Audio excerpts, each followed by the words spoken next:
നമസ്കാരം, വെളിച്ചം ചാനലിലേക്ക് സ്വാഗതം. 2026 മാർച്ച് 2 ശുക്രൻ ഉച്ചരാശിയായ മീനം രാശിയിലേക്ക് രാശി മാറുന്നു. മാർച്ച് 2 വെളുപ്പിന് 12:58 AM. അതായത് മാർച്ച് 1 അർദ്ധരാത്രി 12:58 സമയം, ആ സമയത്ത്. ഓക്കെ, മാർച്ച് 26 വരെ രാശിയിൽ തുടരും.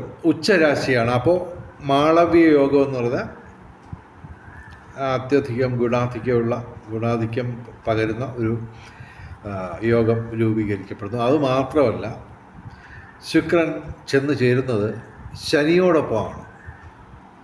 ഓക്കെ, ശുക്രനും ശനിയും സുഹൃത്തുക്കളാണ്. അപ്പോൾ അവർ രണ്ടുപേരും കൂടെ കൈകോർത്ത് പിടിക്കുകയാണ്. പിന്നെ വേറൊരു പ്രശ്നമുണ്ട്. ചൊവ്വ താമസിയാതെ അങ്ങോട്ട് വരും. അപ്പോൾ ഉള്ള ഫലം ആ സമയത്ത് ഞാൻ പറയാം. അപ്പോൾ എന്തായാലും ഇവിടെ മാർച്ച് 2 ശുക്രൻ മാളവ്യ യോഗത്തോടുകൂടി കരുത്താർജിക്കുകയാണ്. അപ്പോൾ 3 രാശിക്കാരെ കുറിച്ചാണ് ഞങ്ങൾ ഇവിടെ പറയുന്നത്. ശരിക്കും ശുക്രൻ ഒരു 9 രാശിയിൽ ഉള്ള രാശിക്കാർക്ക് നേട്ടങ്ങൾ കൊണ്ടുവരും. പക്ഷേ ശുക്രൻ മാത്രം അനുകൂലമായിട്ടും കാര്യമില്ല. മറ്റ് ഗ്രഹങ്ങളുടെ എല്ലാം സപ്പോർട്ടോടുകൂടി ശുക്രൻ വരുമ്പോഴാണ് അതിൻ്റെ ശരിക്കുമുള്ള ഫലം വരുന്നത്. അപ്പോൾ ശരിക്കും ശുക്രൻ ഉദിക്കാൻ പോകുന്ന 3 രാശിക്കാർ, ബാക്കിയുള്ള 9 രാശിക്കാരും വിഷമിക്കുകയൊന്നും വേണ്ട. കാരണം ശുക്രൻ ഒരു ശുഭഗ്രഹമാണ്, വലിയ കുഴപ്പമൊന്നും ചെയ്യത്തില്ല. 3 ഗ്രഹങ്ങൾക്ക് പ്രതികൂലമാണ്, പക്ഷേ അതൊന്നും വലിയ കാര്യമായിട്ട് പ്രശ്നം ഉണ്ടാക്കത്തില്ല. ഗുരുതരമായ പ്രശ്നം ആർക്കും ഉണ്ടാവില്ല. ഞങ്ങൾ 3 രാശിക്കാരെ തിരഞ്ഞെടുത്തിരിക്കുന്നു. അടിപൊളി സംഭവങ്ങൾ, ഇടിവെട്ട് സൗഭാഗ്യം വരാൻ പോവുകയാണ് ഇവർക്ക്. ശുക്രൻ ഈ അനുഗ്രഹിക്കുമ്പോൾ എന്തൊക്കെ കിട്ടുമെന്നുള്ളത് നിങ്ങൾക്കൊക്കെ ഏകദേശം അറിയാവുന്നതാണ്. ഒന്നാമതായിട്ട് ബന്ധങ്ങൾ ഊഷ്മളമാവും. പിന്നെ വിവിധ സ്രോതസ്സിൽ നിന്ന് ധനവരവ് വരും. പിന്നെ കലാസാഹിത്യ രംഗത്ത് ശോഭിക്കാൻ കഴിയും. പിന്നെ നിരവധി, അതായത് ലൗകിക സുഖങ്ങൾ, ഭൗതിക സുഖങ്ങൾ ഏതാണ്ട് എല്ലാം തന്നെ ശുക്രൻ പ്രദാനം ചെയ്യും. അപ്പോൾ നമുക്ക് ഈ രാശിക്കാരെ കുറിച്ചൊന്ന് നോക്കാം. പിന്നെ ഈ ജ്യോതിഷം പറയുന്നതിന് ദക്ഷിണ കൊടുക്കുന്ന ഒരു ആചാരമുണ്ട്. ദക്ഷിണ പണമായിട്ട് വേണമെന്നില്ല, മറിച്ച് ഞങ്ങളുടെ ചാനൽ ദയവായി സബ്സ്ക്രൈബ് ചെയ്യുക.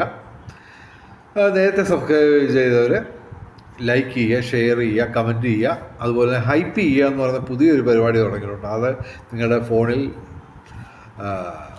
ഉണ്ടെങ്കിൽ ദയവായി ഹൈപ്പും ചെയ്യുക. ഓക്കെ, പിന്നെ ജ്യോതിഷപരമായ നിങ്ങളുടെ സംശയങ്ങൾക്ക് ഞാൻ വാട്സാപ്പിലൂടെ മറുപടി പറയുന്നതാണ്. ദയവായി ഇത് ഫോൺ വിളിക്കരുത്. വാട്സാപ്പിൽ മെസ്സേജ് അയയ്ക്കാം. എൻ്റെ വാട്സാപ്പ് നമ്പർ 9847291363. ഓക്കെ, അപ്പോൾ നമുക്ക് ഓരോ രാശിക്കാരെ അങ്ങോട്ട് പിടിക്കാം.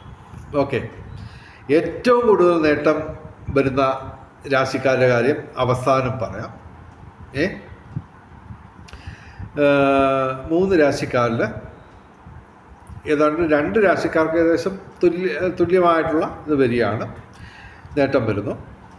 ഏറ്റവും കൂടുതൽ നേട്ടം വരുന്ന രാശിക്കാരുടെ കാര്യം അവസാനം പറയാം. ആദ്യം ഞങ്ങൾ പറയുന്ന രാശിക്കാരെന്ന് പറയുന്നത് മേടം രാശിക്കാരും ധനുരാശിക്കാരുമാണ്. മേടം രാശിയുടെ കാര്യം ആദ്യം പറയാം. അശ്വതി, ഭരണി, കാർത്തിക ആദ്യ പാദം. മേടം രാശിക്ക് ശുക്രനെ കൂടാതെ ഈ കാലയളവിൽ ഏകദേശം 6 ഗ്രഹങ്ങൾ അനുകൂലമായിട്ട് വരുന്നു. ഇവർക്ക് ഭാഗ്യപരീക്ഷണങ്ങളിൽ സാധ്യതയുണ്ട്. ഞാൻ പറഞ്ഞത് മേടം രാശിക്കാരെല്ലാം കൂടെ ചെന്ന് ഒരുപാട് ലോട്ടറി ഒന്നും എടുത്ത് കാശ് കളയരുത്, മറിച്ച് ഒരു ലോട്ടറി എടുക്കുക. അതിന് വേണ്ടുന്ന ഒരു മരുന്ന് ഇവിടെ ഉണ്ട്. അതുകൊണ്ടാണ് ഞാൻ ഈ പറയുന്നത്. ഓക്കെ, ഭൂരിപക്ഷം പേരും ലോട്ടറിയൊക്കെ എടുത്ത് ഭാഗ്യം പരീക്ഷിക്കുന്നവരാണ്. അതുകൊണ്ട് നമുക്കത് ഒരു പൊതുവായിട്ടുള്ള സംഭവം ആയതുകൊണ്ട് അത് നമുക്ക് ഒഴിവാക്കാൻ ഒക്കില്ല. അപ്പോൾ പിന്നെ ഞങ്ങളുടെ ഈ ദിനഫലം വരുന്ന വീഡിയോയിൽ ഞങ്ങൾ ഭാഗ്യ നമ്പറുകൾ കൂടി പറയുന്നുണ്ട്. ഓക്കെ, അപ്പോൾ അതും കാണാൻ ശ്രമിക്കുക. ഇവിടെ ഇവർക്ക് ശിഖി, സർപ്പം, ചൊവ്വ, സൂര്യൻ, ബുധൻ കൂടാതെ ശുക്രനും ഇപ്പോൾ അനുകൂലമായിട്ട് വരുന്നു. നേരത്തെ അനുകൂലമായിരുന്നു 11ാം ഭാവത്തിൽ, ഇപ്പോൾ 12ാം ഭാവത്തിലും ശുക്രൻ അനുകൂലമായിട്ടുള്ള ഫലം തരും. ഈ ശുക്രൻ മാത്രമാണ് 12ാം ഭാവത്തിൽ നിൽക്കുമ്പോൾ അനുഗ്രഹം തരുന്നത്. അപ്പോൾ ഈ അപ്രതീക്ഷിതമായിട്ടുള്ള ധനലാഭം പ്രതീക്ഷിക്കാം. ഏതൊക്കെ രീതിയിൽ ഏതൊക്കെ രൂപത്തിൽ ഭഗവാൻ വരുന്നെന്ന് പറയാൻ ഒക്കത്തില്ല. ഓക്കെ, ചിലപ്പോൾ ഭിക്ഷക്കാരുടെ രൂപത്തിലൊക്കെ ആയിരിക്കും ഇതൊക്കെ ഭഗവാനൊക്കെ പ്രത്യക്ഷപ്പെടുന്നത്. നമുക്ക് പറയാൻ ഒക്കത്തില്ല. ഓക്കെ, പ്രത്യേകിച്ച് ഗുരുവായൂരപ്പൻ്റെ ഇന്ദ്രജാലങ്ങൾ പലതുണ്ട്. ഈ ഇടയ്ക്ക് എനിക്കൊരു അനുഭവം വന്നിരുന്നു. ഞാനത് വീഡിയോ ഇട്ടിരുന്നു. അത് നിങ്ങൾ കണ്ടോന്ന് അറിഞ്ഞില്ല. അത് കാണാൻ ശ്രമിക്കുക കേട്ടോ. അപ്പോൾ ഇവിടെ 12ാം ഭാവത്തിൽ, അതായത് നഷ്ടസ്ഥാനത്ത്, വ്യയസ്ഥാനത്ത് ശുക്രൻ വരുന്നു. അപ്പോൾ എൻ്റെ ഒരു ഊഹം ഇതാണ്, നിങ്ങൾ നഷ്ടപ്പെട്ടു എന്ന് കരുതിയിരുന്ന ഒരു എമൗണ്ട് കട കൊടുത്തോ അല്ലെങ്കിൽ ഏതെങ്കിലും തരത്തിൽ കിട്ടാൻ യാതൊരു സാധ്യതയില്ലെന്ന് നിങ്ങൾക്ക് തോന്നുന്ന ഒരു എമൗണ്ട് അപ്രതീക്ഷിതമായിട്ട് വരാനുള്ള സാധ്യതയുണ്ട്. പിന്നെ തീർച്ചയായിട്ടും കലാസാഹിത്യ രംഗത്തും ബൗദ്ധിക രംഗത്തും വിദ്യാഭ്യാസ രംഗത്തും ഉയർച്ച ഉണ്ടാകും. അതുപോലെ ഭൂമിക്കച്ചവടത്തിൽ നിങ്ങൾക്ക് നേട്ടം ഉണ്ടാകും. കാര്യം ചൊവ്വ, സൂര്യൻ, ശുക്രൻ, സർപ്പം, ഇങ്ങനെ 4 ഗ്രഹങ്ങൾ അതിനെ സപ്പോർട്ട് ചെയ്യുന്നതാണ്. അപ്രതീക്ഷിത ധനലാഭം പ്രതീക്ഷിക്കാം. നിങ്ങൾ കിട്ടത്തില്ലെന്നൊന്നും വിചാരിക്കുന്ന ഭാഗത്ത് നിന്നായിരിക്കും ധനവരവ് കൂടുതൽ വരാൻ സാധ്യത. അല്ലാതെയും തീർച്ചയായിട്ടും ധനവരവൊക്കെ ഉണ്ടാവും. പിന്നെ രാഷ്ട്രീയ രംഗത്തും പൊതുരംഗത്തും ഒക്കെ ഉയർച്ച ഉണ്ടാവും. ഭൗതിക സുഖങ്ങൾ, ബന്ധങ്ങൾ ഊഷ്മളമാവും. അപ്പോൾ അങ്ങനെയൊക്കെ മേടം രാശിക്ക് ഇടിപെട്ട് സൗഭാഗ്യത്തിൻ്റെ കാലഘട്ടമാണിത്. ഓക്കെ, ശനി പ്രതികൂലമാണ്, 7 ശനിയാണ്. ഇനിയും ഉണ്ട് ഏകദേശം 5.5-6 കൊല്ലത്തേക്ക് ശനി 7 ശനിയായിട്ട് തുടരും. അപ്പോൾ എല്ലാ ശനിയാഴ്ചയും നിങ്ങൾ ഈ വ്രതമെടുത്ത് ശിവന്, അയ്യപ്പന്, ശനിക്ക് വഴിപാട് നടത്താം. ഇനി നമുക്ക് ധനുരാശിയുടെ കാര്യം നോക്കാം. ധനുരാശി എന്ന് പറയുമ്പോൾ മൂലം, പൂരാടം, ഉത്രാടം, ആദ്യപാദം. ധനുരാശിക്ക് 4ാം ഭാവത്തിലാണ് ശുക്രൻ പ്രവേശിക്കുന്നത്. പക്ഷെ അവിടെ ശനി കണ്ടക ശനിയായിട്ട് തുടരുന്നു. അപ്പോൾ അതുകൊണ്ട് ശുക്രൻ്റെ ഒരു നേട്ടം ഇച്ചിരി കുറഞ്ഞിരിക്കും. എന്നാൽ തന്നെയും ഇവിടെ ഇവർക്ക് ശുക്രനെ കൂടാതെ വ്യാഴം, സൂര്യൻ, ചൊവ്വ, സർപ്പം, ശിഖി, ഏതാണ്ട് മേടം രാശിയുടെ ഒരു രീതിയിലൊക്കെ തന്നെ ഇവർക്ക് വരും. എങ്കിലും മേടം രാശിക്ക് വ്യാഴം ഇപ്പോൾ ഡയറക്റ്റായിട്ട് അനുകൂലമല്ല, ഇൻഡയറക്റ്റാണ് അനുകൂലമാണ്. ഗുണദോഷ സമ്മിശ്രമായിട്ടുള്ള ഫലം തരും. പക്ഷേ ഇവിടെ ഇവർക്ക് 7ാം ഭാവത്തിൽ വ്യാഴം നിൽക്കുന്നു. 4ാം ഭാവത്തിൽ, 4ാം ഭാവം എന്ന് പറയുമ്പോൾ മാതാവുമായിട്ട് ബന്ധപ്പെട്ട്, പിന്നെ ഭൗതിക സുഖങ്ങൾ, പിന്നെ അതായത് വീട്, വാഹനം, അങ്ങനെയൊക്കെ ഉള്ള ഒരു ഡയമെൻഷനിൽ ഇവർക്ക് നേട്ടം ഉണ്ടാവും. അതായത് ശുക്രൻ വഴി വരുന്ന നേട്ടങ്ങളെല്ലാം കിട്ടും. പക്ഷേ ഇവർക്ക് സ്പെഷ്യലായിട്ട്, ധനുരാശിക്ക് സ്പെഷ്യലായിട്ട് 4ാം ഭാവത്തിൽ ശുക്രൻ വരുന്നുണ്ട്. അതും ഉച്ചരാശിയായ മീനം രാശിയിൽ മാളവീയ യോഗത്തോടുകൂടി, അതും ശനിയോടൊപ്പം കൂടി നിൽക്കുന്നതുകൊണ്ട് കൂടുതൽ നേട്ടമുണ്ട്. പക്ഷേ ശനി ഇവിടെ കണ്ടക ശനിയാണ് ധനുരാശിക്ക്. ശനിയാഴ്ച വ്രതമെടുത്ത് ശിവന്, അയ്യപ്പന്, ശനിക്ക് വഴിപാട് നടത്തുക, അത് വേറെ കാര്യം. എങ്കിലും ഇവർക്ക് പ്രധാനമായിട്ടും ഭൗതിക സുഖങ്ങൾ, മാതാവുമായിട്ട് ബന്ധപ്പെട്ട് നേട്ടം എന്ന് പറഞ്ഞു കഴിഞ്ഞാൽ ഒന്നിൽ ഈ പൂർവികരുടെ അനുഗ്രഹം കിട്ടും. കാരണം ഇവിടെ സർപ്പവും അനുകൂലമാണ്. ഭാഗ്യപരീക്ഷണങ്ങളിൽ സാധ്യതയുണ്ട്, ഓക്കെ. പക്ഷേ ഒരു ലോട്ടറി കൂടുതലൊന്നും കയറി എടുത്തേക്കരുത്. ഒരു ലോട്ടറിയൊക്കെ എടുക്കാനുള്ള ഒരു 1.5 മരുന്ന് ഇതിനകത്തുണ്ട്. കാര്യം സർപ്പം അഥവാ രാഹു ഇവർക്ക് 3-ാം ഭാവത്തിൽ അനുകൂലമായിട്ട് നിൽക്കുകയാണ്. അതുകൂടാതെ ഇപ്പോൾ 4-ാം ഭാവത്തിൽ ശുക്രൻ ശനിയോടൊപ്പം യോഗം ചെയ്യുന്നു.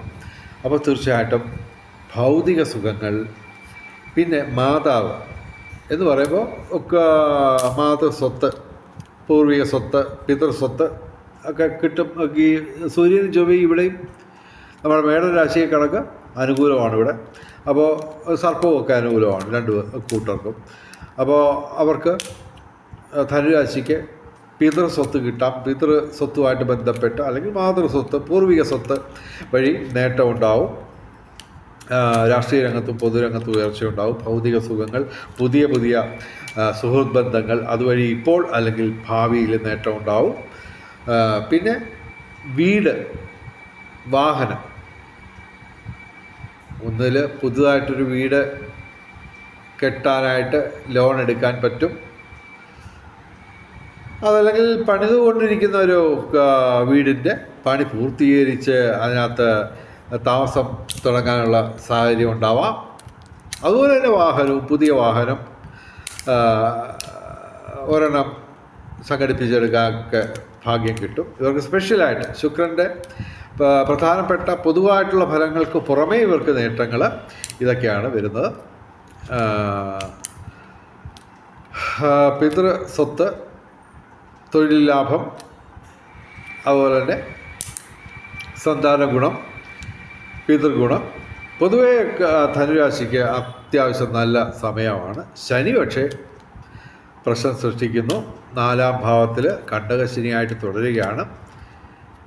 പക്ഷേ ഏകദേശം ഒരു വർഷം കൂടെ കഴിയുമ്പോൾ ശനി ഇവർക്ക് 5-ാം ഭാവത്തിൽ വരും. പിന്നെ അത് 2.5 വർഷം തുടരും. പിന്നെ അത് കഴിഞ്ഞിട്ട് 6-ാം ഭാവത്തിൽ അനുകൂലമായിട്ട് വരും. 5-ാം ഭാവത്തിൽ നിൽക്കുന്ന ശനിയും നേട്ടമായിട്ട് നേട്ടം തരുന്ന ഇത് തന്നെ. പക്ഷേ മേടം രാശിയിലെ ശനി നീചനാണ്. അങ്ങനെ ഒരു കുഴപ്പമുണ്ട്. എനിവേ സംഭവം ഈ പറഞ്ഞ ഇപ്പോൾ എന്തായാലും തൽക്കാലം ധനുരാശിക്കാർക്കും മേടരാശിക്കാർക്കും അടിപൊളി സമയമാണ്. ഇനി നമുക്ക് ഏറ്റവും കൂടുതൽ നേട്ടം ഉണ്ടാകാൻ പോകുന്ന ഒരു രാശിക്കാരെ കുറിച്ച് പറയാം. അത് ഇടവം രാശിയാണ്. ഇടവം രാശിക്ക് ഇടിവെട്ട് സൗഭാഗ്യമാണ്. കാർത്തിക അവസാന 3 പാദം, രോഹിണി, മകയിരം ആദ്യ 2 പാദം. ഇടവൻ രാശിക്ക് അടിപൊളി സംഭവമാണ്. കാര്യം 11-ാം ഭാവത്തിൽ ലാഭസ്ഥാനത്താണ് ശനിയും ശുക്രനും കൂടെ യോഗം ചെയ്യാൻ പോകുന്നത്. അതും ഉച്ചരാശി, ശുക്രൻ്റെ ഉച്ചരാശിയായ മീനം രാശിയിൽ മാളവ്യ യോഗത്തോടുകൂടി അടിപൊളി സംഭവങ്ങൾ നടക്കും. അതായത് വലിയ എമൗണ്ടുകൾ എന്ന് പറയുമ്പോൾ ഞാൻ ഉദ്ദേശിക്കുന്ന ഈ പിതൃസ്വത്ത് അല്ലെങ്കിൽ ഭൂമി സംബന്ധമായ ക്രയവിക്രയങ്ങളിലൂടെ. കാരണം ഇവിടെ ശനിയും വ്യാഴവും അനുകൂലം, ശുക്രനും അനുകൂലമായിട്ട് വരുന്നു. 11-ാം ഭാവത്തിൽ വരുന്നു. 10-ാം ഭാവത്തിൽ അത്ര നേട്ടം ആയിരുന്നില്ല, പക്ഷേ അത് ഇവിടെ നേട്ടമായിട്ട് വരുന്നു. പിന്നെ ചൊവ്വ, സൂര്യൻ. അങ്ങനെ ഈ ഭൂമി സംബന്ധമായിട്ടുള്ള ക്രയവിക്രയങ്ങളിലൂടെ നേട്ടം ഉണ്ടാവും. എന്ന് പറയുമ്പോൾ ഭൂമി എന്നൊക്കെ പറയുമ്പോൾ എങ്ങനെയായാലും 1 സെൻറ്റിന് 1 ലക്ഷത്തിൽ കുറഞ്ഞൊന്നും കച്ചവടം നടക്കത്തില്ല. അപ്പോൾ അത് ചിലപ്പോൾ കോടികൾ വരെ വരാം. നിങ്ങൾ സ്വപ്നത്തിൽ വിചാരിക്കത്തില്ല. ചിലപ്പോൾ ഇതൊക്കെ ആര് വാങ്ങിക്കാനാണ്, കോടികളൊക്കെ വിലയിട്ട് വെച്ചേക്കുന്ന വസ്തുവൊക്കെ ആര് വാങ്ങിക്കാനാണ് എന്നൊക്കെ നിങ്ങൾ വിചാരിക്കും. പക്ഷേ അപ്രതീക്ഷിതമായിട്ട് ഭൂമി കച്ചവടം നടക്കാം. ആകട്ടെ അതെല്ലാം തന്നെ ലക്ഷങ്ങളൊന്നുമല്ല, ചിലപ്പോൾ കോടികൾ വരെ മറിഞ്ഞെന്ന് വരാം. പിന്നെ ഈ പറഞ്ഞതൊക്കെ എല്ലാം ഈ മേടം, ധനു, ഇടവം രാശിക്കാർക്കെല്ലാം സൂര്യൻ, ചൊവ്വ, ശുക്രൻ ഒക്കെ അനുകൂലമാണ്. അപ്പോൾ ഈ പിതൃസ്വത്ത്, പൂർവിക സ്വത്ത്, അതൊക്കെയാണ് ഇവരെ അങ്ങോട്ട്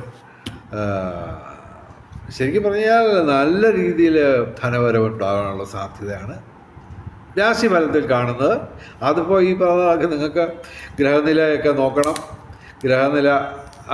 ഗ്രഹങ്ങളുടെ സ്ഥിതിയൊക്കെ അനുകൂലമാണോ എന്ന് നോക്കണം. അതുപോലെ തന്നെ മഹാദശ അന്തർദശ ഇവയൊക്കെ അനുകൂലമാണെന്ന് നോക്കണം. അങ്ങനെയൊക്കെ കാര്യങ്ങൾ വേറെയുണ്ട്.